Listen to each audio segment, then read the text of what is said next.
Serving in the US military is often described as one of the highest forms of public service. Every day, thousands of American soldiers put on the uniform, knowingly that they could be deployed anywhere in the world to protect their country. But now, a different kind of battle is unfolding, and not on the battlefield, but at home. A new investigation has sparked a political storm after reports claim that more than 50 immediate relatives of active duty US military personnel have been detained since Mr. Trump returned to the office. Some family members have already been deported, while others remain in federal immigration custody as their legal cases continue. Report this one. It has immediately triggered a heated national debate, by the way. Supporters of the administration, they argue that immigration laws must apply equally to everyone. They say having a relative serving in the military, it does not automatically provide legal protection from immigration enforcement. But critics, they see the issue very differently. They argue that when the spouse or parent of a serving soldier is detained or deported, the consequences extend far beyond immigration law. Military families often deal with long deployment, uncertainty, and emotional stress.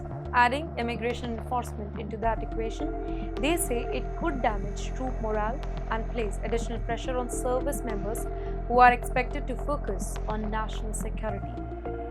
Many military advocacy groups, they argue that a soldier deployed overseas should not have to worry about whether their spouse or their parents are facing detention proceedings back home.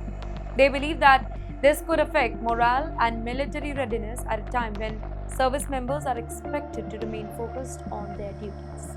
The Department of Homeland Security, however, has defended its actions, maintaining that immigration laws are enforced without any special exemption, simply because somebody has a family member serving in the uniform. The controversy, it has once again placed immigration policy at the center of America's political conversation. It also raises a broader question, by the way. Where should governments draw the line between enforcing immigration law and protecting military families who sacrifice for the country every single day? The debate is only expected to grow louder and louder in the coming weeks.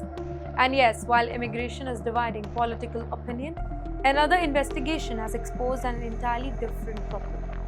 One that allegedly stole millions of dollars meant for some of America's most vulnerable citizens. Healthcare fraud is often described as a white-collar crime.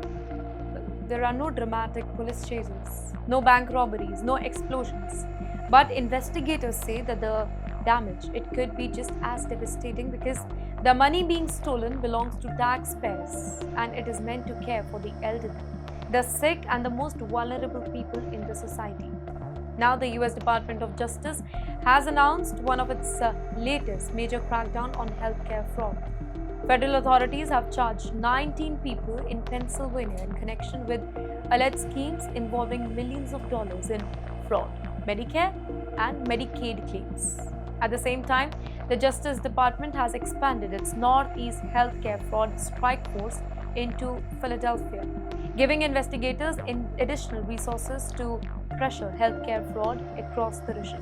Well, officials say that this isn't just about one company or one fraud claim. It is about an entire network of alleged schemes involving home healthcare agencies, employees, caregivers, and Medicaid recipients.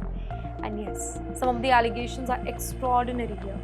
According to prosecutors, certain individuals claim that they were providing home healthcare services while they were actually in prison. Others allegedly billed the government while they were hospitalized, traveling overseas, driving for ride-share companies, or even attending court hearing. In another shocking allegation, investigators claim that one defendant submitted claims showing that they worked more than 24 hours in a single day. Not once, but hundreds of times. Others allegedly billed for providing care to multiple patients simultaneously, collecting more than $1 million through fraud claims. Officials say that these weren't accounting mistakes. They cannot be. They were carefully organized schemes designed to exploit taxpayers-funded healthcare program. The Justice Department says that the expansion of healthcare fraud strike force, it sends a clear message. Whether the fraud happens inside a corporate office, through fake paperwork or inside a home healthcare agency, federal investigators say that they will continue pursuing those responsible. Authorities also say that protecting Medicare and Medicaid isn't just about saving government's money. It is about ensuring that people who genuinely need healthcare, they receive the support that these programs were created to provide. Because every dollar lost to a fraud, it is ultimately a dollar taken away from the patient care. But while the Justice Department investigates financial crime on the ground, another investigation has now moved into the skies above Washington, involving Marine One, Donald Trump, and a passenger aircraft, which, by the way, is our next story.